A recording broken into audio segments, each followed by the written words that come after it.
And welcome to the solutions of exercise 6.5 class 7. In this exercise, the questions that we are going to do are based on one theorem called as the Pythagoras theorem. So first of all, we will discuss this theorem called as the Pythagoras theorem. So Pythagoras theorem बेटा एक theorem है जो सिर्फ और सिर्फ right angled triangle के अंदर आप अप्लाई कर सकते हो. So it is applied only in right angle triangle. बाकी किसी भी ट्रायंगल में ये थ्योरम आप अप्लाई नहीं कर सकते हो. It is called Pythagoras theorem because इसको पाइथागोरस नाम के एक मैथमेटिशियन ने दिया था based on his experiments that he did on right angled triangles. ठीक है, तो सबसे पहले समझ लेते हैं राइट एंगल ट्रायंगल क्या होता है. तो राइट एंगल ट्रायंगल इस तरीके का ट्रायंगल होता है जिसके अंदर at least one angle is of 90 degree. ठीक है, और जब एक एंगल 90 डिग्री का हो गया तो ऑटोमेटिकली बाकी के जो दो एंगल बचे, ये वाला और ये वाला, ये दोनों एंगल लेस देन 90 डिग्री हो जाएंगे क्योंकि ओवरऑल जो सम है वो 180 होना है. तो इन दोनों का मिला के 90 होगा. ठीक है, जो बाकी के बचेंगे. तो खैर हमें ये समझना है कि राइट एंगल ट्रायंगल क्या होता है. तो right angle triangle is that triangle in which one of the angles is 90 degree. अब अगली चीज़ जो आप ये थ्योरम समझने से पहले आपको समझ में आ जानी चाहिए वो ये है कि राइट एंगल ट्रायंगल की जो तीनों साइड्स होती हैं, जैसे हर ट्रायंगल में 3 साइड्स होती है, राइट एंगल ट्रायंगल में भी 1, 2 एंड 3 साइड्स होती हैं. अब ये जो 3 साइड्स होती हैं इनके डिफरेंट डिफरेंट नेम्स होते हैं. ठीक है, तो नेम्स कैसे होते हैं we will discuss that first. So I am erasing this and drawing a new one for you. तो जैसे कि हमने ये बना लिया एक राइट एंगल ट्रायंगल. ठीक है, सपोज मैं इसका नाम रख देती हूँ A B and C and it is right angled at B, यानी बी पर राइट एंगल बन रहा है. अब बेटा आपको बताना है कि इसकी कौन सी साइड्स जो हैं उनके क्या क्या नेम्स हैं. तो पहली बात तो मैं बता दूँ आपको 3 नेम्स आर देयर. ठीक है, एक होता है हाइपोटेन्यूज, एक परपेंडिकुलर, एक बेस. ठीक है, अब ये जो परपेंडिकुलर और बेस हैं इनको इकट्ठे एक नाम से भी बुलाया जाता है, that is called as the legs of the right angle triangle. ठीक है, लेग्स ऑफ द ट्रायंगल. तो ये दो नेम्स हैं. परपेंडिकुलर बेस को अगर आप इकट्ठे बोलते हो तो we call that legs of the triangle, और अगर अलग अलग बोलोगे तो एक को परपेंडिकुलर एक को बेस. नाउ चिल्ड्रन, इनमें से जो आपके पास ये डायग्राम है, which one is the hypotenuse, which one is the legs. ठीक है, लेग्स में भी परपेंडिकुलर कौन सी है, बेस कौन सी है, हाउ यू डिसाइड दैट, और आपको कैसे पता चलेगा अगर आपको मैंने एक ट्रायंगल दे दिया है. तो हाइपोटेन्यूज बेटा जो आपका 90 डिग्री का एंगल है उसकी ऑपोजिट साइड, यानी कि ये वाली जो साइड है particular A C, which is exactly opposite to this 90 degree angle, this is called as the hypotenuse. इसको हम hypotenuse कहते हैं. अब देखो बेटा, क्योंकि 90 डिग्री का एंगल जो है इस ट्रायंगल में सबसे बड़ा एंगल होता है क्योंकि बाकी दोनों 90 से छोटे वाले होंगे. तो ये जो एंगल है सबसे बड़ा एंगल है और इसके अपोजिट जो साइड है, ठीक है, इसीलिए वो साइड भी सबसे बड़ी साइड है, सबसे लॉन्गेस्ट साइड है. Because 90 degree angle is the biggest angle in this triangle. So the side opposite to it, that is the hypotenuse, is the longest side. तो अगर आपसे कोई पूछे which is the longest side in a right angled triangle और आपको options दे दे hypotenuse, perpendicular, base, so your answer should be hypotenuse. Okay. अब बेटा एक जो साइंटिस्ट थे आपके, इन्होंने रिलेशन, अच्छा पहले मैं वो बताने से पहले आपको परपेंडिकुलर एंड बेस भी बता देती हूँ. सो दिस वन, ये जो आपकी बाकी के दो साइड्स बची, ये वाली और ये वाली, A B and B C, ये जो दोनों साइड्स हैं बेटा इनको हम लेग्स ऑफ द ट्रायंगल कहते हैं, legs of the right angle triangle. और इनमें से आप किसी को भी परपेंडिकुलर और किसी को भी बेस कह सकते हो. तो जैसे अगर आप इसको परपेंडिकुलर कहते हो तो जो बाकी नेक्स्ट वाली बची दैट इज़ द बेस. आप बेस इंटरचेंजेबली भी आप इस वाले को बेस कह सकते हो, ए बी को, और बी सी को परपेंडिकुलर कह सकते हो. मतलब कि आप दोनों में से जो बाकी जो दोनों साइड्स बची हैं हाइपोटेन्यूज के अलावा, उन दोनों में से आप किसी को भी परपेंडिकुलर और किसी को भी बेस कंसीडर करके आप सॉल्व कर सकते हो आपका क्वेश्चन. नाउ चिल्ड्रन, जो साइंटिस्ट थे हमारे ये, या जो मैथमेटिशियन थे पाइथागोरस, इन्होंने जो ये थ्योरम दिया है, अब हम इस थ्योरम पर नज़र डालेंगे. Okay, so we will pay attention to this theorem now. तो इन्होंने क्या किया था, इन्होंने कई सारे राइट एंगल ट्रायंगल्स ड्रॉ किए और उसके बाद उनमें हर एक में इन्होंने एक ही चीज़ टेस्ट की कि इनकी जो साइड्स है उनकी लेंथ के बीच में कोई रिलेशन है क्या। ठीक है, तो उन्होंने क्या फाइंड आउट किया कि that there is a relation and that relation is कि हाइपोटेन्यूज स्क्वायर। ठीक है, यहाँ पे ये स्क्वायर है, ये ऊपर लगा हुआ है, इसमें पावर पॉइंट में कोई ऑप्शन नहीं था हाउ टू डू दिस, मुझे नहीं पता था हाउ टू डू, सो मैंने नीचे 2 लिख दिया था, बट ये 2 कहाँ पर है, ऊपर है। ठीक है, यानी कि ऐसा है ये हाइपोटेन्यूज, अगर मैं एच से डिनोट करती हूँ तो this is like this, hypotenuse square is equal to, उसी तरीके से ये परपेंडिकुलर स्क्वायर, ये ऊपर है बेटा, 2 नीचे नहीं है, so perpendicular square plus base square, तो आपका ये फॉर्मूला बनता है। ठीक है, and this is called as the Pythagoras theorem, कि अगर आपके पास हाइपोटेन्यूज है, आपके पास बेस की लेंथ है, परपेंडिकुलर की लेंथ है, तीनों की आपके पास लेंथ हैं, तो उनको अगर लेंथ को आप स्क्वायर करके इस तरीके से इस फार्मूला में पुट करते हो तो वो आपका फार्मूला के अंदर फिट होना चाहिए, आपका left and right side same होना चाहिए। मतलब क्या है कि सपोज़ अगर आपको परपेंडिकुलर पता है, बेस पता है, तो आप हाइपोटेन्यूज को कैलकुलेट कर सकते हो। जैसे अगर आपको परपेंडिकुलर पता है कि सपोज़ इट इज़ 5, तो परपेंडिकुलर अब 5 है तो 5 का स्क्वायर, और बेस मान लीजिए कि आपका 4 है तो 4 का स्क्वायर। सो यहाँ पर आपके पास हो जाएगा 5 का स्क्वायर 25 और 4 का स्क्वायर 16। सो 25 प्लस 16 करोगे आप, 5 and 6 it is 11, 1 carry, 2 3 and 4 41। तो ये जो 41 आया, ठीक है, this is equal to hypotenuse square, यानी कि जो आपका हाइपोटेन्यूज स्क्वायर है, मैं ये सारा इरेज कर देती हूँ, थोड़ा सा स्पेस हो जाएगा हमारे पास। सो कैसा आपका क्वेश्चन बनेगा कि जैसे मैंने आपको बोला था कि हाइपोटेन्यूज स्क्वायर आ गया था हमारा 41 के इक्वल। सो हाइपोटेन्यूज स्क्वायर 41 आ गया, इसका मतलब कि हाइपोटेन्यूज की लेंथ क्या है कि कोई भी एक ऐसा नंबर जिसको स्क्वायर करें तो आंसर क्या आना चाहिए, 41। So you have to find that number.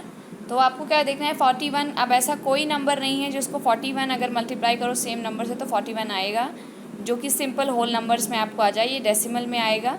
लेकिन सपोज़ आपका हाइपोटेन्यूज स्क्वायर 36 आया होता, ठीक है, सपोज़ ये हाइपोटेन्यूज स्क्वायर आपका 36 आया होता इस तरीके से, ठीक है, तो वैसे सिचुएशन में आप क्या पता कर सकते थे कि हाइपोटेन्यूज क्या है, हाइपोटेन्यूज इज़ इक्वल टू, क्योंकि 6 का स्क्वायर 36 होता है तो इट इज़ इक्वल टू 6। तो इस तरीके से आप फाइंड आउट कर सकते हैं by putting the formula and solving it by finding the square roots. ठीक है, इनको हम बोलते हैं रूट्स फाइंड आउट करना। जब आप पता करते हो कि वो कौन सा नंबर है जिसको खुद से मल्टीप्लाई करने पर कोई आपका जैसे 36 आ रहा है, तो आप क्या कर रहे हो, एक्चुअली 36 का आप रूट फाइंड आउट कर रहे हो एंड द रूट इज़ 6। तो आपको कुछ रूट्स भी लर्न करने पड़ेंगे इस चैप्टर को सॉल्व करने के लिए, क्योंकि आपको अभी प्रॉपर जो तरीका होता है कि how to find out the square roots वो आपके सिलेबस में नहीं है इन 7th क्लास। बट फ़िलहाल आप अगर थोड़े बहुत रूट्स को लर्न कर लेते हो जो आपके चैप्टर में हैं तो आपके लिए अच्छा रहेगा। ओके, अदरवाइज़ अगर आप इसका आंसर ऐसे लिख देते हो कि h इज़ इक्वल टू, आपको सपोज़ नहीं पता, जैसे हमारा लास्ट था कि 41 आया था h स्क्वायर, तो हमको 41 जो है इसका रूट तो किसी को भी याद नहीं होगा क्योंकि ये परफेक्ट में नहीं आता है। ठीक है, कोई भी ऐसे नंबर्स नहीं है जिनको खुद से मल्टीप्लाई करो तो सीधे प्लेन नंबर होगा और 41 आ जाएगा, वो नंबर हमेशा कोई पॉइंट्स का नंबर होगा। तो आप क्या कर सकते हो, इसमें h इज़ इक्वल टू और इस तरीके का एक साइन बनाना है, इसको बोलते हैं रूट का साइन, और इसके अंदर आप इस तरह से लिख दो h is equal to root 41। तो ये आपका आंसर अभी भी करेक्ट रहेगा। ठीक है, सो आप क्या करेंगे, अभी फ़िलहाल तो इस चैप्टर में आपको इस टाइप के क्वेश्चंस नहीं मिलेंगे रूट 41 वाले टाइप के, आपको ये वाले मिलेंगे जिसमें आपको सीधे सीधे पता चल जाएगा कि कौन से नंबर को मल्टीप्लाई करके ये आ रहा है। तो आप जो है फ़िलहाल इस पे फोकस करें और इस पे ज़्यादा टेंशन लेने की ज़रूरत नहीं है इस वाले पे। ठीक है, सो रिलेशन क्या है, the relation is that hypotenuse का स्क्वायर परपेंडिकुलर स्क्वायर और बेस स्क्वायर को ऐड करने पर जो आंसर आता है उसके इक्वल होता है। यानी कि अगर आपको परपेंडिकुलर पता है, बेस पता है, तो you should be able to find out the hypotenuse. ठीक है, अगर आपको ये दो दे दी ये और ये, तो आपको हाइपोटेन्यूज पता होनी चाहिए। क्या होता है ये, आप बोल सकते हो sum of the squares of legs. ठीक है, सम ऑफ स्क्वायर्स, स्क्वायर्स का सम है, सिर्फ सीधे सीधे सम नहीं है कि ये अगर 5 है ये 4 है तो आपने 5 + 4 9 कर दिया। No, that will be wrong.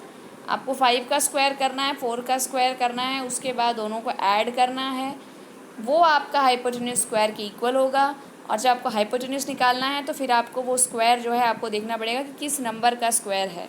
तो जिस भी नंबर का वो स्क्वायर होगा that number will be the hypotenuse. Similarly बेटा, अगर आपको परपेंडिकुलर और बेस में से कोई एक चीज़ मिसिंग हो जाती है, ठीक है, सपोज़ आपको परपेंडिकुलर नहीं पता, बेस और हाइपोटेन्यूज पता है, तो how will you find out.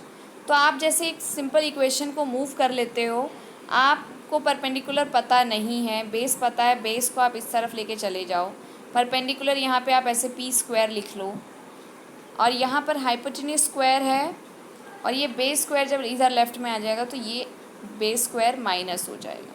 तो ये आप इस तरह से इसको ही मूव कर करके आप सॉल्व करेंगे क्वेश्चंस को। ठीक है, इस तरह से कोई फार्मूला लर्न करने की ज़रूरत नहीं है। The only formula that you need to learn is the first one, that hypotenuse square is equal to perpendicular square plus base square.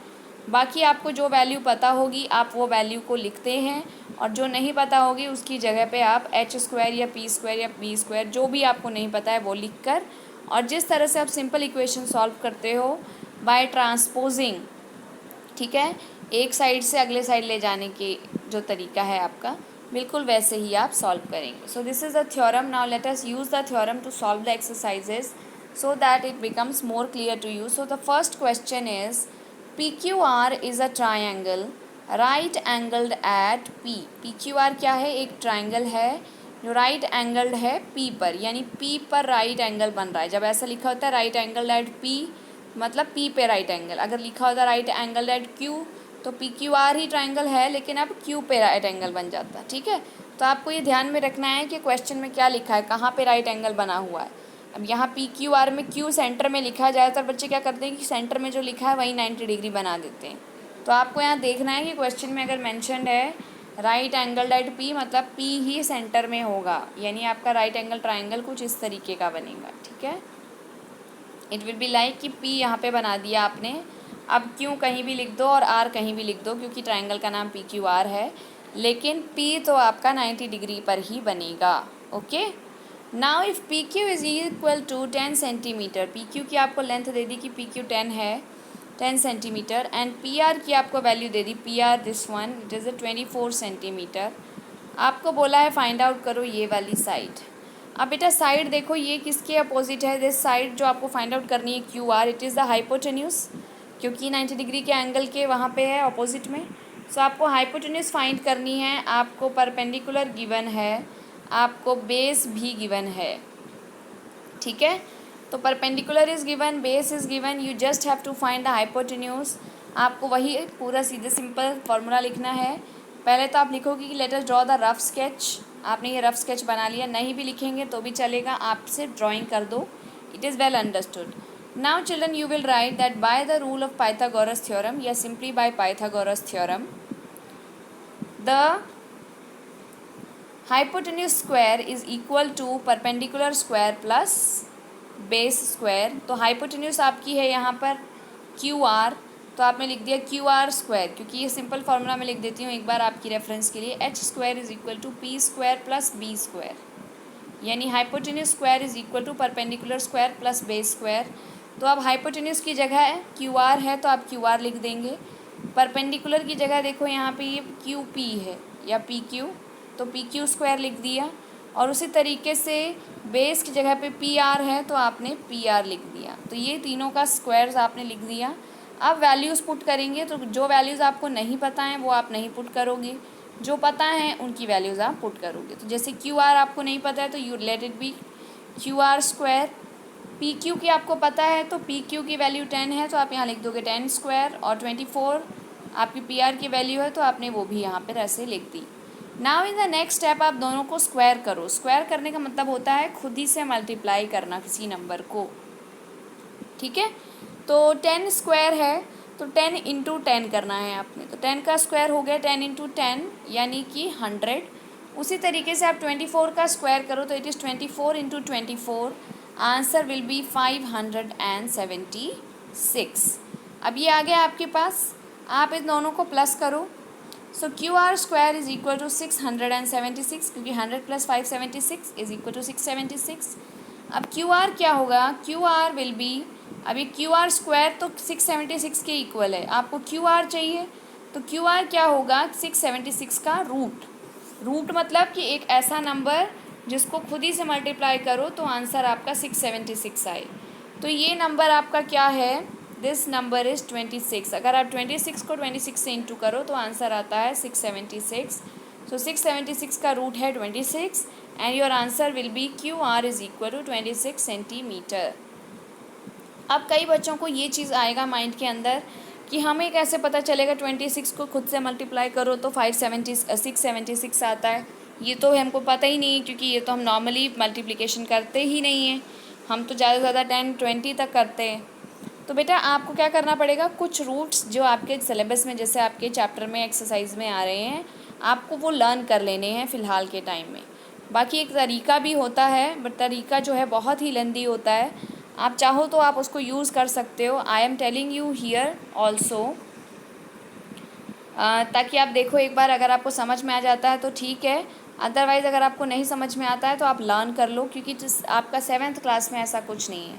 तो तरीका क्या होता है कि आपने ऐसे 676 है, ठीक है, 676 आपने इस तरह से लिखना होता है और फिर आप इसका एलसीएम फाइंड आउट करेंगी। जैसे एलसीएम करते हैं ना, वैसे सॉरी एलसीएम नहीं फाइंड आउट करना, मतलब प्राइम फैक्टराइजेशन करनी है।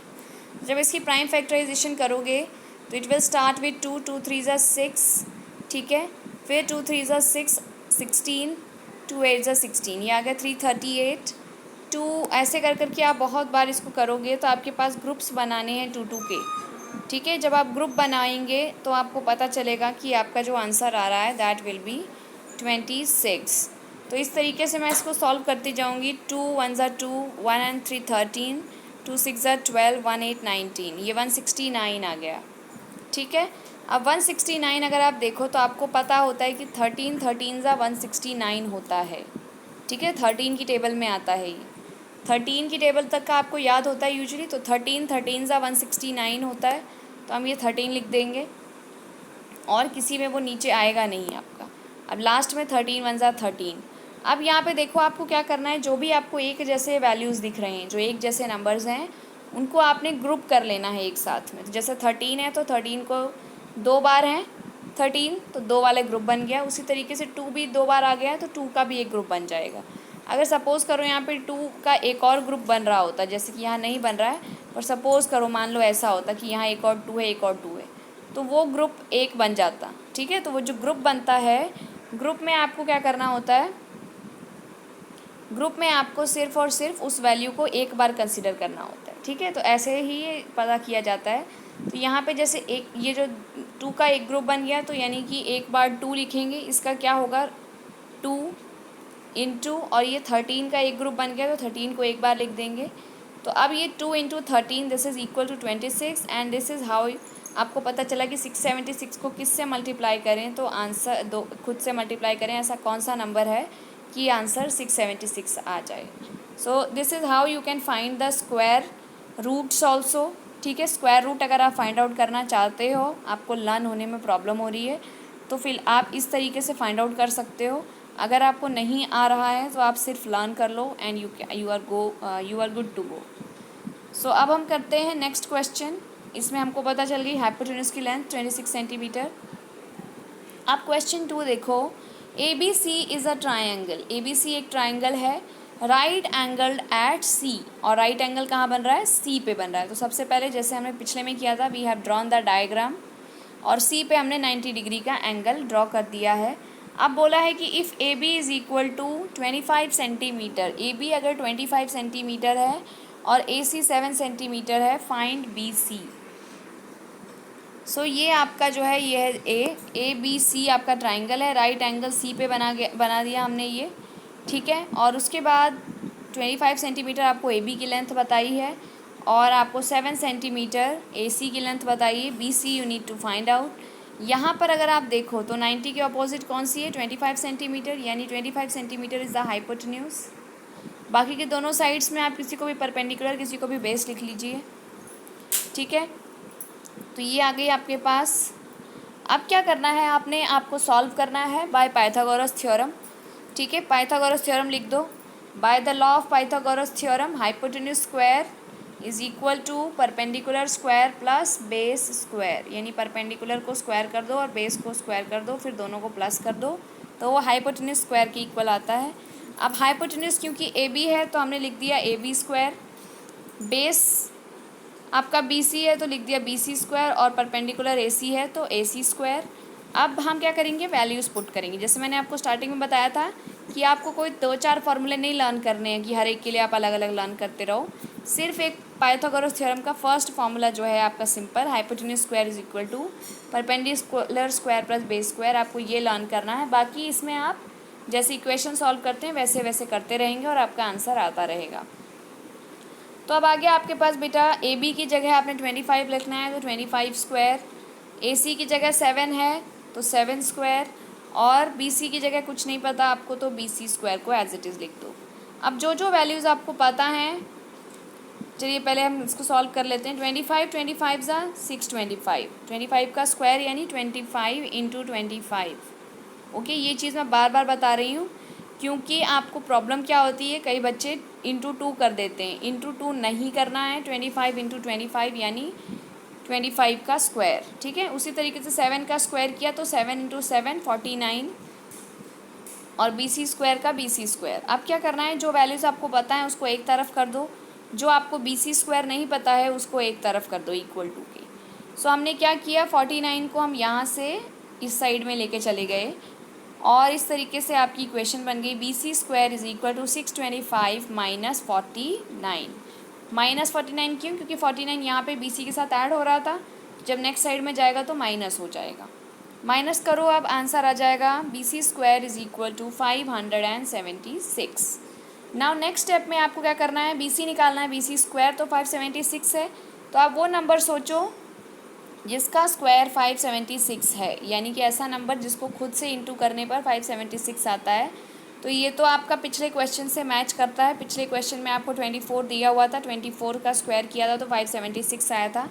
तो आप वहाँ से पता कर सकते हैं कि 24 सेंटीमीटर। पर सपोज़ करो एग्ज़ाम में आता है और आपको वैल्यूज़ लर्न नहीं है कि 24 स्क्वायर का 576 आंसर होता है। सो इन दैट सिचुएशन आप फिर वैसे ही जैसे मैंने आपको बोला था, आप रूट निकाल सकते हैं। स्क्वायर रूट कैसे निकाल सकते हैं वो मैं आपको वापस से इस क्वेश्चन के लिए भी रिपीट कर देती हूँ, तो आप यूज़ करके you can find it out, ठीक है। तो आपने ये लिखा 576। अब ये 2 1 ज़ा 2, सॉरी 2 2 ज़ा 4, 1 7 2 8 ज़ा 16 एंड 1 6 2 8 ज़ा 16, ठीक है, ये आ गया। फिर 2 1 ज़ा 2, 2 4 ज़ा 8, 2 4 ज़ा 8। अब अगर आपको ध्यान में है तो अभी भी आप लिख सकते हो कि 12 12 ज़ा 144 होता है। ये हमको यूजली लर्न रहता है, अदरवाइज़ आप 2 से भी कंटिन्यू कर सकते हो, ठीक है। तो मैं यहाँ 12 से कर दे रही हूँ क्योंकि हमारे पास ज़्यादा स्पेस नहीं है, तो हम इसमें कर ले सकते हैं ईजिली। सो 12 12 ज़ा 144 होता है, तो 12 12 ज़ा किया, यहाँ 12 1 ज़ा, तो आपके पास अब ये 2 ग्रुप्स बन गए। एक ग्रुप 12 का, हमेशा 2 2 के ग्रुप बनाने हैं किसी भी नंबर के, और ये दूसरा 2, तो ये 2 और ये 2, और ये बन गया आपका 12 2 ज़ा 24। इस तरीके से भी आप रूट फाइंड आउट कर सकते हैं और इसका कैलकुलेशन कर सकते हैं। So this is how you can do it. So this is B C is equal to 24 centimetre, जो आपका रिक्वायर्ड वैल्यू था, and this is how you will solve this question. Now move on to the next question, question number 3। Third question में आपको एक diagram already given है कि एक 15 metre long ladder है जो एक विंडो तक पहुंच रही है, जो 12 मीटर हाइट पर है ज़मीन से, फ्रॉम द ग्राउंड, ठीक है। और जो आपकी लैडर है बोला है कि ये स्लैंटिंग पोजीशन में रखी हुई है, ठीक है। It is placed on the ground against the wall, और डिस्टेंस आपको कैलकुलेट करना है। Find the distance of the foot of the ladder from the wall, यानी कि जो लैडर है, ये लैडर बनी हुई है, इस लैडर का जो फुट है यानी ये वाला, इसका डिस्टेंस वॉल से करना है आपको। तो ये वाली आपकी वॉल है, ये जो 12 मीटर की आपकी हाइट दिखाई हुई है, ये 15 मीटर आपकी लैडर है, और ये जो एज दिखाया हुआ है, this is the distance from the foot of the ladder to the wall. ठीक है, तो यहाँ पर आप देखो कि जो ग्राउंड होता है उसके साथ जब भी आपका आप नीचे रहते हो ज़मीन, इट इज़ ये जो ग्राउंड है it is always making 90 degree angle with your wall, क्योंकि हम वॉल को कभी भी ऐसी तिरछी नहीं बनाते। We always make a straight wall and the wall is always making a 90 degree angle. तो आपके पास ये जो ट्राइंगल बना हुआ है, this is actually a right angle triangle. ठीक है, तो अब जब ये राइट एंगल ट्राइंगल हो गया तो आपको दो साइड्स पता हैं, एक आपको जो 90 डिग्री के अपोजिट साइड है यानी कि हाइपोटेन्यूज पता है। सो 15 मीटर यहाँ हाइपोटेन्यूज आपको पता है। परपेंडिकुलर बेस में से आपको एक परपेंडिकुलर पता है, बेस आपको फाइंड आउट करना है। ठीक है, तो आप ये बिल्कुल जैसे आपने पिछला क्वेश्चन किया था, by Pythagoras theorem you will solve it. तो सबसे पहले लिखेंगे by the rule of Pythagoras theorem. ये जो आपका फिगर है इसमें R Q is the hypotenuse. ठीक है, अगर आप इसका नेम रख देते हो, ठीक है, if you don't name it तो ये R Q is the hypotenuse लिखने की ज़रूरत नहीं है। लेकिन अगर सपोज़ आप नेम लिख देते हो, this is R, this is Q and इसका नेम आप यहाँ पर दे देते हो, सपोज दिस इज़ पी। ठीक है, तो आपका ये जो है, ये पी जो मैं लिख रही हूँ इसको सर्कल कर दे रही हूँ जो हाइपोटेन्यूज बेस वाला है, क्योंकि कई बच्चे कंफ्यूज हो जाते हैं। ठीक है, so I am circling the perpendicular base hypotenuse thing. बाकी जो ट्राइंगल का नेम है पी क्यू आर वो आपको एज इट इज़ लिखा हुआ मिल रहा है। तो ट्राइंगल का सपोज़ हमने नेमिंग कर दी, तो ये पी क्यू आर ट्राइंगल है। इसके अंदर जो आर क्यू है, जो साइड अपोजिट है इसके 90 डिग्री के एंगल के, that is actually the ladder only and it is the hypotenuse. So H is the hypotenuse and it is equal to 15 square. अब आप क्या करेंगे, आप इस क्वेश्चन में सारी वैल्यूज़ पुट करेंगे। एक बार आपको हाइपोटेन्यूज पता चल गई तो हाइपोटेन्यूज की जगह आपने लिख दिया 15 स्क्वायर इज़ इक्वल टू, आपको क्या पता है formula, H square is equal to P square plus B square. तो पी की जगह आप लिखेंगे 12 मीटर, तो 12 स्क्वायर, और आपके पास बी जो है, बी की जगह आपके पास ए है तो ए स्क्वायर। नाउ 15 का स्क्वायर करो, 15 इंटू 15 करेंगे, आंसर आएगा 225। उसी तरीके से 12 इंटू 12 करेंगे तो आएगा 144। तो ये सिंपल वाले आप जो 20 तक के स्क्वायर्स हैं ये तो आप लर्न ही कर लो, आपके लिए अच्छा रहेगा। ठीक है, 12 स्क्वायर, 15 स्क्वायर, 16 स्क्वायर, ये आप लर्न कर लो, it will be good for you. Now A square, अब आप क्या करेंगे, जैसे पहले किया था कि जो वैल्यूज़ आपको ऑलरेडी पता है उसको एक साइड पे कर दो, जो आपको नहीं पता है वो एक साइड पे रहने दो। तो ए स्क्वायर आपको नहीं पता, लेट इट बी हियर। 144 को आप नेक्स्ट साइड पे ले जाएंगे। जब 144 नेक्स्ट साइड में जाएगा तो इट बिकम्स -144। सो आपका आंसर क्या हो गया, A square is equal to 225 minus 144। अब इसमें से माइनस करें 225 में से 144 तो वैल्यू आती है 81। अब 81 में आपको ज़्यादा कुछ करने की ज़रूरत नहीं है, आपको इस तरह से रूट भी फाइंड आउट करने की ज़रूरत नहीं है, आपको पहले से ही पता चल रहा है, क्योंकि आपको 10 तक टेबल सभी को याद है कि 9 9 ज़ा 81 होता है। तो इसका रूट क्या है, ए की वैल्यू क्या है, 9 metre. So the length is A is equal to 9 metre. और इस तरह से आपने फाइंड आउट कर लिया कि किस तरीके से रियल लाइफ सिचुएशंस में आप कैलकुलेट कर सकते हैं कि क्या लेंथ है किसी भी प्लेस की, किसी भी जगह की, किसी भी डिस्टेंस वगैरह की, यूजिंग द पाइथागोरस थ्योरम। तो ये क्वेश्चन एक प्रैक्टिकल एप्लीकेशन बेस्ड क्वेश्चन है और ये बहुत ही अच्छा और इम्पॉर्टेंट क्वेश्चन है। अब क्वेश्चन 4 पे आते हैं। Which of the following can be the sides of a right triangle. इनमें से कौन सी, जो आपको यहाँ पे फर्स्ट एंड सेकेंड दो पार्ट्स दिए हुए हैं, आपको बताना है फर्स्ट वाले पार्ट का सॉल्यूशन, सेकेंड वाले पार्ट का भी, कि इनमें से कौन सी, जो तीनों साइड्स दी हुई हैं, इनमें से कौन सी राइट ट्राइंगल की साइड्स हैं, और अगर हैं तो आपको बताना है कि राइट एंगल यानी 90 डिग्री का एंगल बन कहाँ रहा है। तो यानी आपको हाइपोटेन्यूज फाइंड आउट करनी है और आपको बता देना है कि इस वाली साइड के opposite, because this is the hypotenuse, तो इसके अपोजिट वाली आपका 90 डिग्री या राइट एंगल है। तो कैसे करेंगे इसको सॉल्व। ये सेकंड टाइप का क्वेश्चन है जो हमारे इसमें आस्क किया हुआ है।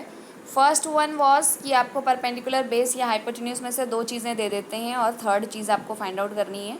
सेकंड टाइप का क्वेश्चन ये है, इसमें आपको पूछा हुआ है, तीनों साइड्स दे दिया है और पूछा है कि क्या ये 90 डिग्री वाला ट्राइंगल यानी क्या ये राइट एंगल ट्राइंगल है या नहीं है। तो राइट एंगल ट्राइंगल जब भी आपको चेक करना होता है कि गिवन आपको जो वैल्यूज़ दी हैं साइड्स की राइट एंगल ट्राइंगल की हैं या नहीं हैं, उसमें आपको सिर्फ एक चीज़ करनी होती है कि आप चेक करो ये पाइथागोरस थ्योरम के अकॉर्डिंग चल रहा है या नहीं चल रहा है। ठीक है, तो तीनों साइड्स को आप पाइथागोरस थ्योरम की इक्वेशन में डालेंगे और चेक करेंगे। तो कैसे चेक करेंगे, लेट अस डू इट। आपको बेटा दिया हुआ है 2.5 सेंटीमीटर, 6.5 सेंटीमीटर और 6 सेंटीमीटर, ये एक ट्राइंगल की लेंथ दे रखी है। ठीक है, अलग अलग साइड्स की, तीनों साइड्स की। अब क्या करेंगे, हाइपोटेन्यूज हमें पता है कि हमेशा लॉन्गेस्ट साइड होती है। ठीक है, तो अगर ये राइट एंगल ट्राइंगल अगर होता है, ठीक है, सपोज़ हम पहले एज्यूम कर लेते हैं कि मान लीजिए ये राइट एंगल ट्राइंगल की ही साइड्स हैं, तो हाइपोटेन्यूज कौन सी होनी चाहिए, हाइपोटेन्यूज होनी चाहिए 6.5। तो सबसे पहला काम क्या है कि 6.5 का आप हाइपोटेन्यूज मान लीजिए और बाकी की जो दोनों साइड्स बची उनमें से एक को परपेंडिकुलर, एक को बेस मान लीजिए। ठीक है, तो ये आपका ये पहले वाला तो हाइपोटेन्यूज ये फिट है, तो आपको ग्रेटेस्ट पहले तो आपको देखना है जो गिवन साइड्स हैं और उसको हाइपोटेन्यूज मान लेना है। सो आप लिखेंगे कैसे इसको, late us assume the largest value is the hypotenuse. ठीक है, सो 6.5 सेंटीमीटर वाली जो साइड है दैट इज़ द हाइपोटेन्यूज। अब हमें पता है कि आपकी जो हाइपोटेन्यूज होती है it is equal to perpendicular square plus base square. ठीक है, hypotenuse square is equal to perpendicular square plus base square. ये जो आपका है ये पाइथागोरस थ्योरम है। अब अगर इस क्वेश्चन के अंदर हम हाइपोटेन्यूज का स्क्वायर करते हैं, जैसे 6.5 हाइपोटेन्यूज है, हम उसका स्क्वायर करते हैं और उसके बाद परपेंडिकुलर और बेस यानी 2.5 और 6 इन दोनों का भी अलग अलग स्क्वायर करके इन दोनों को फिर हम प्लस करेंगे। और अगर हमारी वो दोनों वैल्यूज़ जो इसका जो मतलब राइट साइड इक्वेशन का है उसमें जो आंसर आता है और जो आपका लेफ़्ट साइड में आंसर आता है, अगर वो दोनों सेम आते हैं तो हम बोलेंगे yes because it is following the Pythagoras theorem, so it is a right angle triangle. ठीक है, और अगर नहीं होता ऐसा तो हम लिख देंगे नो। तो हम परपेंडिकुलर का स्क्वायर करते हैं 6.5 का स्क्वायर, तो 6.5 का स्क्वायर यानी कि 6.5 मल्टीप्लाइड बाय 6.5। जब आप ये मल्टीप्लिकेशन करोगे तो आपका आंसर आ जाएगा 42.25। तो लेफ़्ट साइड इक्वेशन की सॉल्व हो चुकी है, 42.25 आ गया है। अब जो राइट साइड है परपेंडिकुलर स्क्वायर और बेस स्क्वायर, तो परपेंडिकुलर सपोज हम 2.5 को मान लेते हैं, तो 2.5 का स्क्वायर किया 6.25 और उसी तरीके से 6 का स्क्वायर किया तो 36। अब इन दोनों को हमने प्लस किया क्योंकि क्या करना है, स्क्वायर करके प्लस करना होता है। तो स्क्वायर कर चुके हैं, अब प्लस कर देते हैं, प्लस किया तो आंसर आ गया 42.25। अब देखो क्योंकि लेफ़्ट और राइट दोनों आंसर सेम हैं आपके, इसलिए आपका ये जो क्वेश्चन है इसके अंदर ये जो गिवन साइड्स हैं ये एक राइट एंगल ट्राइंगल की हैं। तो आपने क्या लिखना है, the sum of the square of two sides is equal to the square of the third side, therefore the given triangle is right angled triangle. ठीक है, because now it is following the Pythagoras theorem. अब आपसे अगला part पूछा था question में, identify the right angle, right angle को identify करो। तो राइट एंगल कहाँ पे होगा, तो जब आपकी हाइपोटेन्यूज क्या थी, लॉन्गेस्ट साइड होती है तो दैट इज 6.5 सेंटीमीटर, तो आप लिखेंगे the right angle lies on the opposite of the greater side that is 6.5 centimetre. तो इस तरीके से आपका ये क्वेश्चन सॉल्व हो गया। अब हम नेक्स्ट पार्ट लेते हैं क्वेश्चन का ही, second part. 2 centimetre, 2 centimetre, 5 centimetre, ये तीन आपको साइड्स दे दी हैं। सबसे पहला काम है हाइपोटेन्यूज पता करो। तो जो लॉन्गेस्ट साइड है 5 सेंटीमीटर है, so let us assume that the largest value is the hypotenuse. So C is equal to, C मानिए या कुछ भी मानिए, आप इसको एच भी लिख सकते हो एज इट इज़, कोई प्रॉब्लम नहीं है। तो आप मान लो कि ये 5 सेंटीमीटर वाली साइड हाइपोटेन्यूज है। अब फॉर्मूला क्या है पाइथागोरस थ्योरम का, कि hypotenuse square is equal to perpendicular square plus base square. I am writing it again and again just because I want you to learn this. ठीक है, ताकि आपको बार बार देख के याद हो जाए। अब हाइपोटेन्यूज से 5 है तो बाकी की जो दोनों बची 2 और 2 दोनों इक्वल ही हैं। ठीक है, बाकी की दोनों में से एक परपेंडिकुलर और एक बेस हो जाएगा। तो हमने यहाँ पे जब इसको लिखा विद वैल्यूज़ तो आपकी इक्वेशन बन जाएगी 5 स्क्वायर, हाइपोटेन्यूज 5 थी तो 5 square is equal to perpendicular 2 और बेस भी 2, क्योंकि दोनों की वैल्यू सेम दी हुई है, तो 2 स्क्वायर। और इस तरीके से ये आपकी इक्वेशन बन गई 5 square is equal to 2 square plus 2 square. अब 2 का स्क्वायर का मतलब होता है 2 इंटू 2, तो ये हो गया 4 और उसी तरीके से अगले वाला भी 4 हो गया और ये टोटल मिला के आ गया 8। ठीक है, तो ये राइट साइड पूरा सॉल्व हो गया, हमारे पास 8 आ गया। लेकिन अगर आप लेफ़्ट साइड देखो 5 स्क्वायर, तो लेफ़्ट साइड तो हमारा 5 इंटू 5 25 आया हुआ है। तो यहाँ तक तो हम एज्यूम करके चल रहे थे कि इक्वल है, इसलिए हमने इक्वल का साइन भी लगाया था। लेकिन अब हमें क्या पता चल गया, अब हमको रियलिटी पता चल गई है कि no 25 is not equal to 8। पहले हमने एज्यूम करके चलते हैं हमेशा कि है, ठीक है। बाद में हम चेक करते हैं कि लेफ़्ट और राइट इक्वल आया या नहीं आया। तो हमने देखा यहाँ 25 और 8 इक्वल नहीं है, यानी कि sum of square of two sides is not equal to the square of third side. So given triangle is not a right angle triangle. और जब ये नहीं है राइट एंगल ट्राइंगल तो आपको second part of the question की right angle कहाँ पर बन रहा है वो बताने की भी ज़रूरत नहीं है। तो इसी तरीके से आपके पास कोई भी क्वेश्चन आ सकते हैं, कोई भी वैल्यूज़ आ सकती हैं, आपको उसमें से सिर्फ 2 स्टेप में ये क्वेश्चन सॉल्व होता है। पहला step, find out the hypotenuse, जो सबसे बड़ी साइड है उसको हाइपोटेन्यूज मान लो। उसके बाद उसका स्क्वायर करो और बाकी दोनों साइड्स का स्क्वायर और सम जो आंसर आता है उससे कंपेयर करो। अगर राइट और लेफ़्ट साइड आपकी इक्वल आ जाते हैं तो आप पाइथागोरस थ्योरम फॉलो हो रहा है और आप लिख दो yes it is a right angle triangle. और अगर नहीं हो रहा है तो लिख दो no it is not a right angle triangle. Now the third part में आपके पास है 1.5 centimetre, 2 centimetre and 2.5 centimetre. So let us assume largest size जो भी है कौन सी है, 2.5 सेंटीमीटर की। 2.5 centimetre which is the largest side, उसको हम मान लेते हैं hypotenuse. So we have written, let us assume the largest value, that is the hypotenuse side, is b is equal to 2.5 centimetre. अब ये हो गई आपकी हाइपोटेन्यूज, तो बाकी दोनों में से किसी को भी परपेंडिकुलर किसी को भी बेस समझ लीजिए। 1.5 को मान लेते हैं परपेंडिकुलर और b को मान लेते हैं जो आपका 2 सेंटीमीटर है उसको बेस मान लेते हैं। अब थ्योरम के according hypotenuse square is equal to perpendicular square plus base square, ठीक है। तो हम इस थ्योरम को पहले एज्यूम कर लेते हैं कि ये चलो लग रहा होगा और हम पुट करेंगे वैल्यूज़ और देखेंगे लेफ़्ट और राइट इक्वल आता है या नहीं आता। तो हाइपोटेन्यूज था 2.5, तो 2.5 का स्क्वायर किया, आंसर आ गया 6.25। तो लेफ़्ट साइड हमारी सॉल्व हो गई, 6.25 हो गई। अब आपका राइट साइड है ए स्क्वायर यानी कि यहाँ पे परपेंडिकुलर स्क्वायर। तो परपेंडिकुलर क्या है आपकी 1.5 मानी है आपने परपेंडिकुलर, तो 1.5 का स्क्वायर कर दो और बेस आपने फिर जो बची 2 सेंटीमीटर उसको मान लिया तो उसको 2 स्क्वायर लिख दो। अब इनको स्क्वायर करो, 1.5 का स्क्वायर करेंगे आंसर आता है 2.25, ठीक है। और 2 का स्क्वायर करते हैं तो आंसर आता है 4। अब जब प्लस करेंगे 2.25 और 4 को तो आंसर आ गया 6.25। अब देखो कि आपका राइट साइड का आंसर और लेफ़्ट साइड का आंसर सेम है या नहीं है, दोनों सेम है।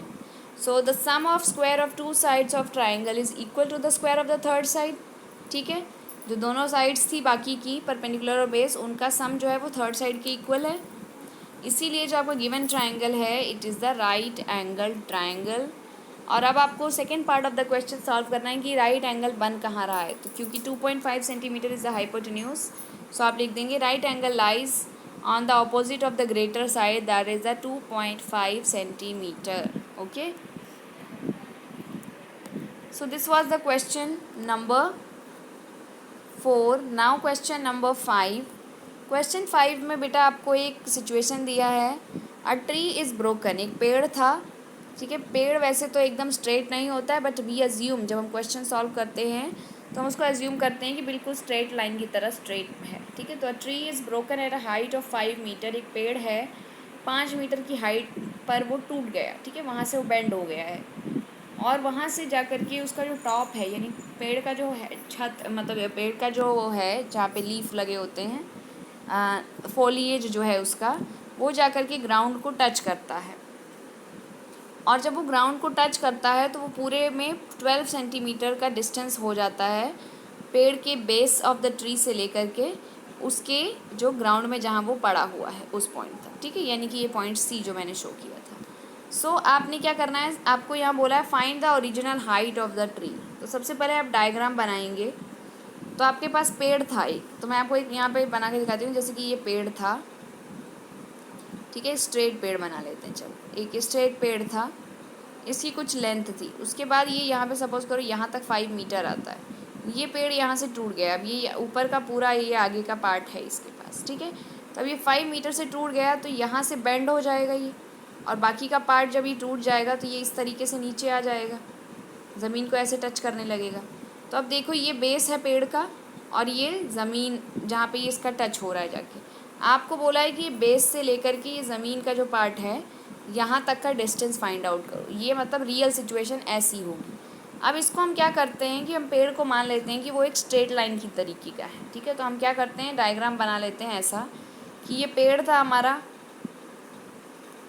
ये पूरा पेड़ है आपका ए बी और ये बी सी, ठीक है। ये पूरा पेड़ था, बी सी पहले यहाँ पे ऐसे लगा हुआ था, ठीक है। पूरा पेड़ ऐसे था। उसके बाद ये क्या हुआ, ये पेड़ टूट गया। तो 5 मीटर की हाइट से दिस ट्री गॉट ब्रोकन, और यहाँ बी पे ये बेंड होकर के अब ये बी सी कहाँ पे आ गया, ये नीचे आ गया और ये ज़मीन पे टच हो गया। कितनी लेंथ है वो हमको नहीं पता है। और जब ये ज़मीन पे टच हुआ तो इसका जो बेस था, ठीक है, पैर जो था आपके पेड़ का, जो नीचे वाला पार्ट था जो ज़मीन से टच था, वहाँ से लेकर जो इसका टॉप आकर ट्री का गिरा है, वो आपको डिस्टेंस बोला हुआ है कि इट इज़ 12 मीटर। तो इस तरीके से आपका डायग्राम बन जाएगा और अब आप इसको सॉल्व करोगे bye Pythagoras theorem. So I have explained the diagram, now let us solve it. तो सॉल्व कैसे करेंगे, आपको ट्री की हाइट पता करनी है। ट्री की हाइट क्या होगी, ये जितना ट्री नीचे गिरा हुआ है प्लस ये जितना ट्री ऑलरेडी खड़ा हुआ है, ठीक है। दोनों को प्लस करना है। तो दोनों को प्लस करने के लिए ए बी तो आपको पता है, लेकिन बी सी तो पता है ही नहीं। तो पहले बी सी फाइंड आउट करेंगे। तो बी सी फाइंड आउट करने के लिए we will use the Pythagoras theorem. अब पाइथागोरस थ्योरम के अकॉर्डिंग अगर आपको सॉल्व करना है, आपको हाइपोटेन्यूज, बेस, परपेंडिकुलर तीनों पता होने चाहिए। आपको पता है कि 90 डिग्री के अपोजिट वाली साइड को हम हाइपोटेन्यूज कहते हैं, यानी कि जो बी सी है it is actually the hypotenuse. तो हमको ये फाइंड आउट करनी है, बाकी हमको परपेंडिकुलर और बेस मालूम है। तो हम यहाँ लिखेंगे बी सी स्क्वायर, क्योंकि बी सी हाइपोटेन्यूज है तो बी सी स्क्वायर यानी hypotenuse square is equal to A B square perpendicular and A C square which is the base. So ये आपकी इक्वेशन बन गई। अब इसमें आप वैल्यूज़ पुट करेंगे। बी सी स्क्वायर की जगह आपको नहीं पता तो बी सी स्क्वायर रहने देंगे। ए बी आपको पता है 5 मीटर तो 5 का स्क्वायर, और ए सी आपको पता है 12 मीटर तो 12 का square. Now 5 square is 25, 12 square is 144। Values put कर दी आपने। नेक्स्ट स्टेप में आप ऐड करो 25 और 144 को, आंसर विल बी 169। अब बी सी स्क्वायर 169 के इक्वल है। तो 169 मैंने आपको शुरू में जो क्वेश्चन कराया था तो उसमें ये दिखाया हुआ था कि किस तरह से रूट फाइंड आउट किया था। तो उसमें मैंने आपको बोला था कि 13 वगैरह के स्क्वायर्स आप लर्न कर लो, क्योंकि ये बेसिक्स हैं, 20 तक के आपको याद हो जाने चाहिए।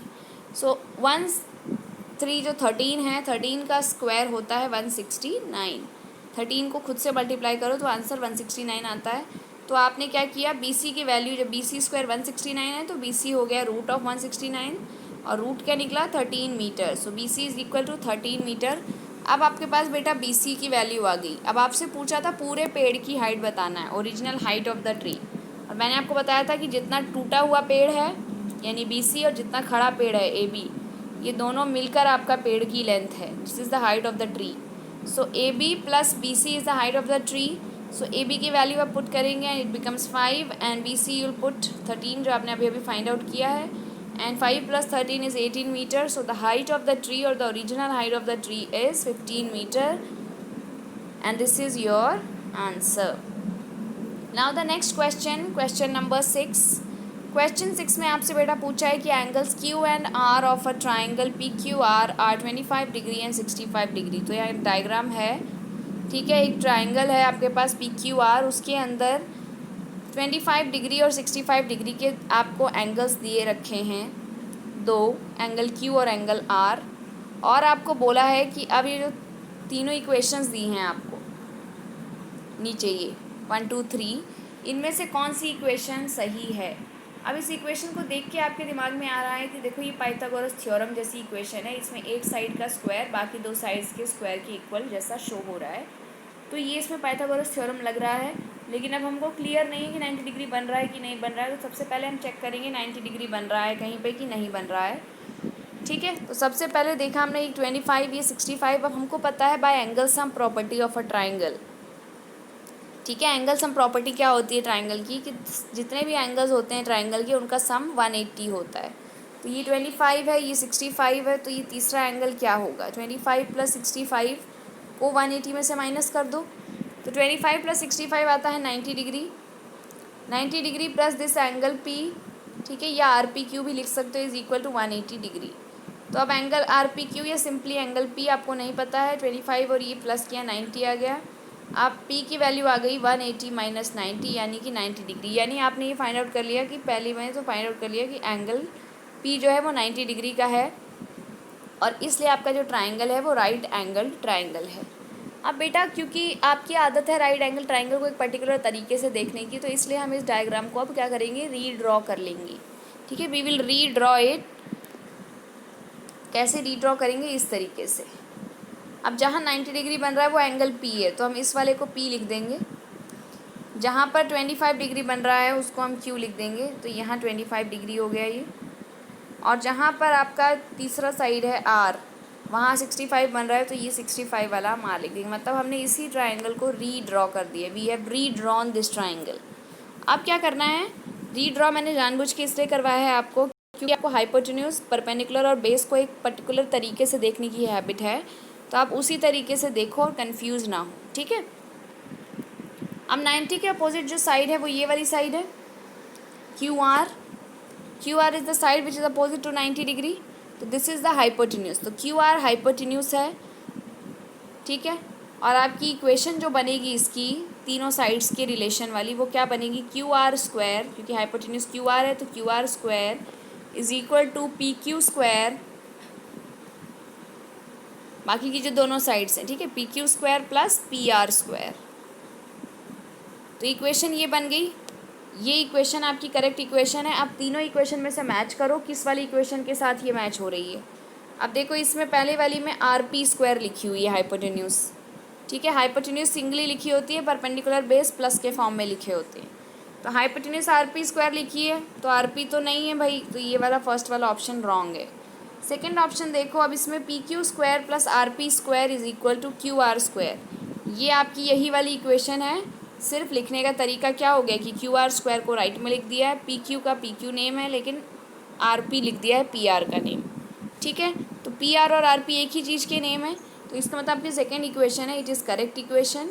अब आपकी सेकेंड आ गई है करेक्ट, थर्ड को आप नहीं भी चेक करोगे तो चलेगा, और इस तरीके से आप फाइंड आउट कर सकते हैं। ठीक है, so it is very easy, और आपको सिर्फ इक्वेशन बना के देखनी है कौन सी हाइपोटेन्यूज है, कौन सी परपेंडिकुलर है, कौन सी बेस है, और उसके अकॉर्डिंग चेक करना है कि कौन से वाले में सही से लिखा हुआ है पाइथागोरस रूल के अकॉर्डिंग, और कौन सी वाली इक्वेशन में नहीं।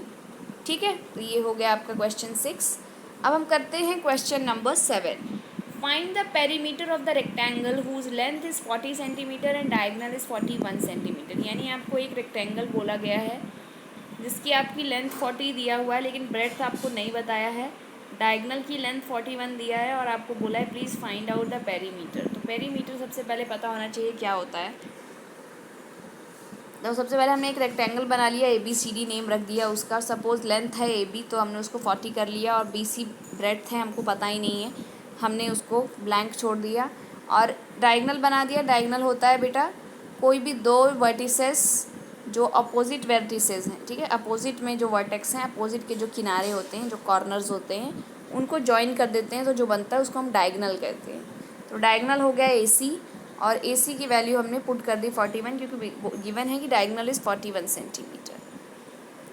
अब बेटा आपको पेरीमीटर फाइंड आउट करना है, तो आपको पेरीमीटर पता होना चाहिए कि क्या होता है। पेरीमीटर होता है लेंथ ये और ये ब्रेड्थ, ये चारों साइड की जो लेंथ है, इन सब का जो सम टोटल होता है, टोटल पूरा जो बाउंड्री की लेंथ है उसको हम पेरीमीटर कहते हैं। तो बाउंड्री की लेंथ पता करनी है, तो हमें देखो ये वाली और ये वाली जो अपोजिट वाली हैं दोनों 40 हैं, ये तो हमको पता चल चुकी हैं, क्योंकि लेंथ 40 हमको गिवन है, लेकिन ब्रेड्थ हमको पता ही नहीं है। ठीक है, तो ब्रेड्थ हम पहले पता करेंगे कि अगर ब्रेड्थ क्या है तभी हम फाइंड आउट कर पाएंगे पेरीमीटर। तो सबसे पहले हम अपना काम करेंगे ब्रेड्थ फाइंड आउट करने का। वो हम कैसे फाइंड आउट कर सकते हैं, by using the Pythagoras theorem. How, क्योंकि बेटा आपको पता है राइट एंगल जो होता है हमेशा, जो भी एक एंगल होता है रेक्टेंगल के अंदर, ठीक है, each and every angle in a rectangle is a 90 degree angle, ये हमको पता है। तो ये 90 डिग्री का एंगल है। अगर आप सिर्फ ए बी सी को कंसिडर करो, इसमें ओनली ए बी सी, ठीक है, तो अगर आप ए बी सी को कंसिडर करो तो ये एक राइट एंगल ट्राइंगल बन रहा है, बाकी को आप भूल जाओ। ठीक है, सिर्फ ए बी सी पर ध्यान दो। सो ए बी सी रेक्टेंगल एक ट्राइंगल बन रहा है राइट एंगल, और इसमें हम फिर पाइथागोरस थ्योरम से आपका जो बी सी का लेंथ है that we can find out. तो कैसे फाइंड आउट करेंगे, 90 के अपोजिट डायगनल है ये, तो 41 सेंटीमीटर इज़ द हाइपोटेन्यूज, तो 41 स्क्वायर इज इक्वल टू बाकी की जो दोनों बची 40 square plus B C square. अब बी सी की वैल्यू आपको पता है नहीं, तो बी सी को हमने इधर ही रख दिया। और 41 और 40 स्क्वायर को एक साइड में कर दिया, तो 41 स्क्वायर माइनस 40 स्क्वायर, इस तरह से इक्वेशन बन जाएगी आपके पास BC के लिए। -40 क्यों हुआ? क्योंकि जब भी एक साइड से अगले साइड जाता है तो माइनस में चेंज हो जाएगा। अगर प्लस है, अगर माइनस होता तो प्लस में चेंज हो जाता। मल्टीप्लिकेशन है तो डिवीजन में, और डिवीजन है तो मल्टीप्लिकेशन में। तो हियर वी हैव +40, तो अगले साइड जाके वो -40 बन गया। 41 का स्क्वायर करो 1681 आता है, 40 का स्क्वायर करो 1600 आता है, माइनस करो 81 आ जाएगा। तो BC स्क्वायर 81 की इक्वल है। आपको पता होना चाहिए 81 किसका होता है। 81 is the square of 9, so 9 square के इक्वल है BC स्क्वायर, यानी BC किसके इक्वल है? 9 मीटर के इक्वल। तो इस तरीके से आपको BC की लेंथ पता चल चुकी है। अब हम पेरीमीटर फाइंड आउट करेंगे। पेरीमीटर में आप बेटा दो तरीके से कर सकते हो। एक तरीका है कि आप सारे साइड्स को प्लस कर लो, जैसे 40 के अपोजिट वाली भी 40 होगी, क्योंकि अपोजिट साइड्स एक रेक्टेंगल की इक्वल होती हैं। तो 40 ये है तो 40 ये भी है। और उसी तरीके से आपकी BC के अपोजिट AD है, तो AD की भी वैल्यू 9 आ जाएगी। उसके बाद आप बेटा 40 + 9 + 40 + 9, यानी 49 + 49, यानी कि आपका पेरीमीटर सिंपल आप प्लस करके निकाल सकते हो। ठीक है। और दूसरा क्या है कि आप 2L + B कर सकते हो, जो आपका होता है फार्मूला 2 × लेंथ + ब्रेड्थ। ठीक है। तो लेंथ 40 थी, ब्रेड्थ 9 निकाल ली थी हमने वैल्यू पुट की 2 × 40 + 9, लेंथ की जगह 40 और ब्रेड्थ की जगह 9। तो आपने ये किया मल्टीप्लिकेशन। लास्ट में पहले तो ब्रैकेट का ऐड करेंगे। ठीक है, पहले नहीं मल्टीप्लाई करना, ब्रैकेट को पहले ऐड करना है। ब्रैकेट के अंदर का सॉल्यूशन पहले किया जाता है। तो 40 + 9 इज़ 49, सो 2 × 49, आंसर आ गया 98 सेंटीमीटर। सो ये आपने पेरीमीटर फाइंड कर लिया with the help of formula. Otherwise आप फाइंड आउट कर सकते थे जस्ट बाय एडिंग, कि ये 40 है, ये 40 हो गया 80, और ये यहाँ पे 9 और यहाँ पे 9, ये हो गया 18, 80 + 9 18, हो गया आपका 98 सेंटीमीटर। तो आप sorry this is okay fine. So ये सेंटीमीटर में ही है, और इस तरीके से आपका आंसर आ गया 98 सेंटीमीटर। ठीक है। अब हम नेक्स्ट क्वेश्चन कर लेते हैं। The next question is the diagonals of a rhombus measure 16 centimetre and 30 centimetre, find its perimeter. तो आपको क्या किया है, एक डायगोनल दे दिया गया है, सॉरी एक रोम्बस दे दिया गया है। रोम्बस की शेप क्या होती है हमको पता है, तो हमने ये रोम्बस की शेप में बना लिया PQRS नेम का एक रोम्बस। अब हमें क्या बोला है कि डायगोनल्स की लेंथ फिर 16 एंड 30 सेंटीमीटर है। तो डायगोनल्स बना लिए हमने PR and SQ। PR and SQ यहाँ पे डायगोनल्स हैं, और उनकी लेंथ हमने लिख ली 8 सेंटीमीटर, 16 सेंटीमीटर एंड 30 सेंटीमीटर। अब बोला है फाइंड द पेरीमीटर। तो यहाँ पे आपको रोम्बस की कुछ प्रॉपर्टीज़ याद होनी चाहिए जो आपने पिछली क्लास में की थी। पहली प्रॉपर्टी क्या है कि जब डायगोनल होता है, डायगोनल के जो जब रोम्बस होता है तो जो डायगोनल्स होते हैं वो इंटरसेक्ट करते हैं एक दूसरे को 90 डिग्री के एंगल पर, यानी कि ये जो एंगल यहाँ पे बनता है this is of a 90 degree. ठीक है, एक चीज़ ये। दूसरी चीज़ क्या है कि इसके जो डायगोनल्स होते हैं रोम्बस के, वो एक दूसरे को बाइसेक्ट करते हैं। बाइसेक्ट करते हैं यानी कि जिस पॉइंट पे वो एक दूसरे को कट करते हैं वहाँ से वो एक दूसरे को हाफ हाफ में बांट देते हैं। ठीक है। तो जैसे कि आपका ये ओवरऑल है, ये SQ जो है दिस इज़ 30 सेंटीमीटर, और इसका हाफ जैसे OQ कंसिडर किया हुआ है तो OQ कितना है 15 सेंटीमीटर, और इधर फिर ये OS भी कितना हो जाएगा 15, यानी 15 के दो इक्वल पार्ट्स में बांट देता है। ठीक है। तो ये जब दोनों एक दूसरे को कट करते हैं तो एक दूसरे को ये हाफ हाफ में काट देते हैं और 90 डिग्री का एंगल बनाते हैं जिस पॉइंट पर ये इंटरसेक्ट होते हैं उस पॉइंट के ऊपर। ठीक है। तो अब हमारे पास ये जो डायग्राम है इसको हम इस तरह से बना सकते हैं, और इसमें डायगोनल्स की value based on the properties हम ये लेंथ जो है ये लिखी है हमने। OP की वैल्यू हमने 8 सेंटीमीटर लिखी है, क्योंकि ओवरऑल जो PR था, ठीक है, उसकी वैल्यू हमने 16 मानी, जैसे आपको गिवन था क्वेश्चन के अंदर कि 16 सेंटीमीटर का एक डायगोनल है और 30 का एक डायगोनल है। ठीक है। तो 16 वाले का हाफ 8 है, और ये 30 वाले का हाफ 15 है। तो आपके पास यहाँ पर ये एक छोटा सा राइट एंगल ट्राइंगल बन गया POQ। ठीक है। सो you have the triangle POQ जो राइट एंगल है PO के ऊपर। ठीक है, राइट एंगल O पे बन रहा है। इसकी आपको दो साइड्स पता हैं और ये थर्ड साइड आपको नहीं पता है। आपको क्वेश्चन में पता करना है पेरीमीटर। अब पता है हमको कि रोम्बस की जो साइड्स होती हैं वो इक्वल होती हैं, तो अगर हम एक भी साइड पता कर लेते हैं, बाकी की चारों साइड्स को अपने आप पता कर लेंगे और इंटू 4 करके हम उसका निकाल सकते हैं पेरीमीटर। तो सबसे पहले हम एक भी साइड जो है उसको फाइंड आउट कर रहे हैं, तो उसी के लिए हमने ये ट्राइंगल चूज़ किया है, ट्राइंगल पी ओ क्यू। इस ट्राइंगल पी ओ क्यू के अंदर जो पी क्यू है, पी क्यू की वैल्यू अगर हम फाइंड आउट कर रहे हैं तो क्यू आर भी उतनी ही है, एस आर भी उतनी ही है और पी एस भी इतनी है। तो अब हम इस ट्राइंगल को लेते हैं। बेटा इसमें आपको देखो जो 90 डिग्री के अपोजिट साइड है that is P Q. The side opposite to the 90 degree angle is P Q, यानी कि जो सबसे बड़ी साइड है वो पी क्यू है। ठीक है, P Q is the longest side. और ये जो बाकी की जो दो साइड्स आपकी हैं 15 सेंटीमीटर और 8 सेंटीमीटर, ये दोनों जो आपकी साइड्स हैं ये इनमें से कोई एक परपेंडिकुलर और अगली बेस हो जाएगी। तो सपोज़ करो ये परपेंडिकुलर है और ये बेस है। ठीक है, 8 वाली को परपेंडिकुलर मान लिया, 15 वाली को बेस मान लिया। किसी को भी आप कुछ भी मान सकते हो इंटरचेंजेबली। फिर आप हाइपोटेन्यूज की वैल्यू कैलकुलेट करेंगे by Pythagoras theorem. So according to the Pythagoras theorem, hypotenuse square is equal to perpendicular square plus base square. Perpendicular 8 square है तो 8 स्क्वायर लिख दिया आपने, बेस आपका 15 है तो 15 स्क्वायर लिख दिया। ऐड करो अब इन्हें, 8 स्क्वायर करा पहले तो 64 आ गया और 15 का स्क्वायर किया 225 आ गया, फिर ऐड किया तो 289 आ गया। अब 289 का आपने रूट निकालना है, तो 289 का आपको रूट लर्न होना चाहिए। ठीक है, 17 जा 289 है तो 289 का रूट 17 है। ठीक है, तो वैल्यू आ गई 17।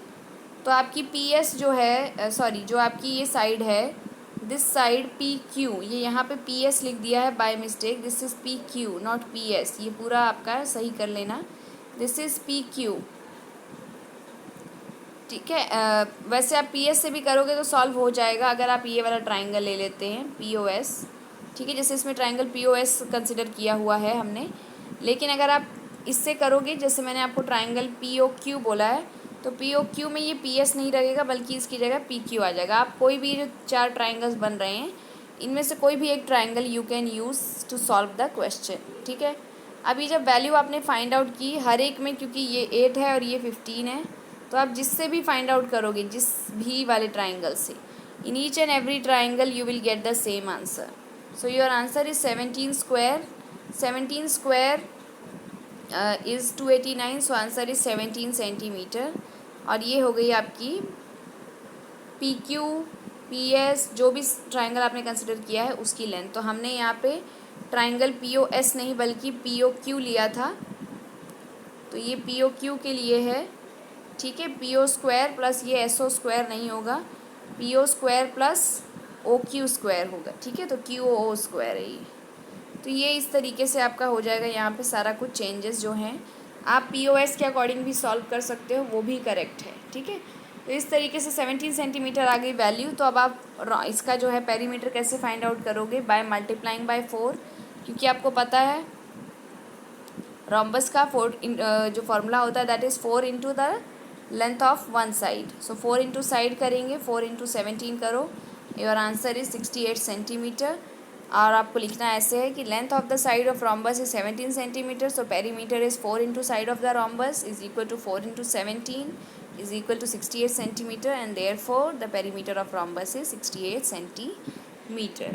So that was all in this exercise. I hope you understood it. If you don't understand in one go, listen to it twice, thrice, so that it gets absorbed in your mind, because it is a new concept. So thank you. If you have any doubts, write in the comments. All the comments are welcome. Thank you again.